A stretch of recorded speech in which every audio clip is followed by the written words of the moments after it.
Are you secretly overwhelmed every time social studies comes up in your homeschool plan book? Do you find yourself wondering if your elementary child will fall behind if you don't use a textbook? Or maybe you're just trying to figure out how history and geography fit into your already packed schedule. Well, you're in the right place because today we're tackling homeschool social studies, a subject that doesn't have to be complicated, time-consuming, or disconnected from your faith. If we haven't met, I'm Kim with Not Consumed Ministries. We help families grow in faith so that they can live not consumed by life. Today, I want to share with you a practical approach to homeschool social studies, grades K through 12, along with some tips and curriculum recommendations that I've discovered along the way. So let me start with a confession. I used to think social studies was just memorizing dates, capitals, and famous people.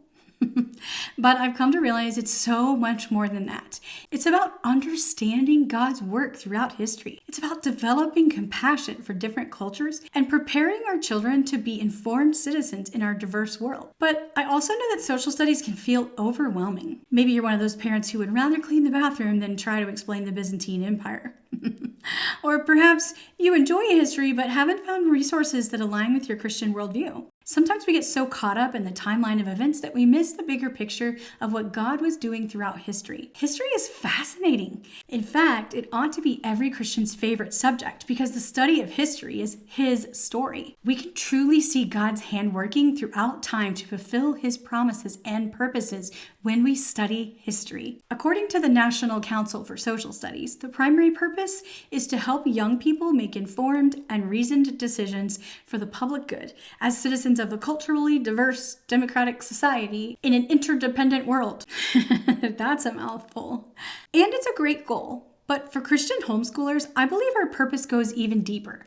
In our homeschool, the purpose of teaching social studies was first to understand how God created the world and how people have responded to him since the beginning of time. Knowing this information is crucial to understanding religious rights and freedoms and helping us to love the people around the world. For example, learning about the Fertile Crescent helps us to understand the turmoil both in the Old Testament and today. Learning about Greek and Roman gods helps us understand biblical references to idol worship. And learning about how all people come from one man helps us to understand race and how to love others with the love of Christ. These connections provide our kids with the context that they need to understand God's greater plan for his people throughout history. So let's get to some tips for teaching social studies. First, always keep first things first. Elementary school has two essential academic purposes: building fluent readers and developing strong math fact proficiency.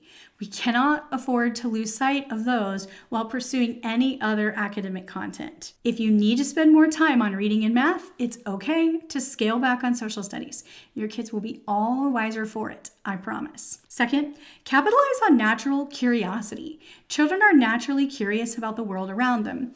Use this to your advantage by incorporating maps, globes, and interesting stories into your daily life.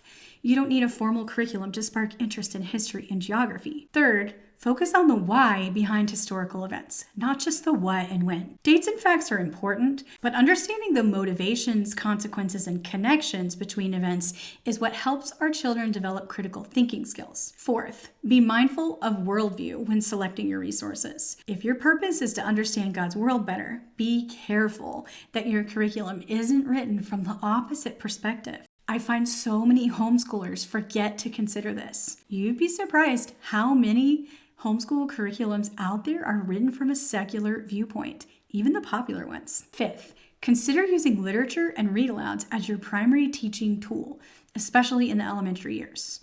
Great books bring history to life in a way that textbooks simply can't. Plus, they help develop reading skills at the same time. Let's break it down by age. Elementary. At this age, I highly recommend keeping things simple and keeping them interest-driven. Remember, reading and math are the priorities. For pre-K, try All Around Town. It's an all-in-one curriculum where kids adventure around town learning about their community, from the post office to the fire station and everything in between. Early literacy and math skills are naturally woven into their adventures. I have a full video on teaching pre-K that I'll link in the description. After that, we focus on great read-alouds about history, missionaries, and different cultures instead of a formal curriculum. Keep a simple notebook where your child can draw pictures or dictate what they learn. Take field trips, as many as possible, even virtual ones. Study maps, and explore topics as they arise naturally. Our family loves national parks. We find a lot of history and even science as we visit them. One approach I love for elementary is using missionary biographies. Learning about heroes of the faith teaches geography, culture, historical events, and spiritual lessons all at once. The To Every Nation series covers the lives of 12 different missionaries using a Charlotte Mason approach. Each study can be done in just 12 weeks, or you can take the whole year and enjoy the full novel for each missionary. Middle school. In middle school, you have two approaches to consider. You can continue the more relaxed approach from elementary, focusing on exposure to ideas and terms, or you can begin a more structured approach if your child is ready. Again, we really like to go to national parks and historical sites as much as possible so my kids are getting real life learning. For example, one time we went to Charleston and we went on a horse carriage ride around the city. The tour guide was speaking from the perspective of a slave. My kids loved it, and they learned more about Civil War history from that 1 hour carriage ride than they could have ever learned in a textbook. Now, at the middle school age, it's still very much about building bridges of knowledge. I mean, let's face it, can you still name all of the states and capitals? I sure can't. But I didn't waste a year drilling it into my kids' heads either. Instead, I taught them how to look things up, and we focused on learning about specific aspects of each state that we could relate to. For a more structured approach, The World Story by Master Books is a great curriculum with manageable lessons and engaging activities. The lessons aren't too long, and they serve as a springboard to explore concepts as your child shows interest. We also love Mystery of History, which offers a book for each of the 4 cycles through history.